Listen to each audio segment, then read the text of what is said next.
কত কিছু চাইলাম, পাইলাম না, দিল না আল্লাহ।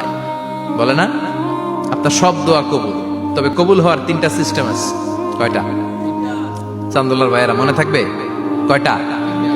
আপনি যত দোয়া করছেন সব কবুল, কারণ আল্লাহর কাছে কিছু চাইলে আল্লাহ ফিরাইয়া দিতে জানে না। আল্লাহ জানেই না কেমনে ফিরাইয়া দিতে হয়। সুবহানাল্লাহ কোন?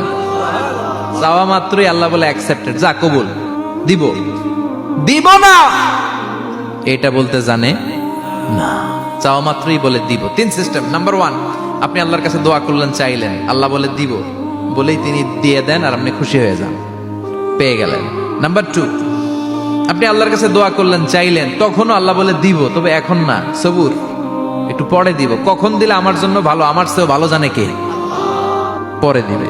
নাম্বার 3, চাইলেন, দোয়া করলেন, আল্লাহ তখনও বলে দেব, তবে এখনো না, পরেও না, কিয়ামতের দিন যেদিন বিপদে পড়বে ওই দিন দেব।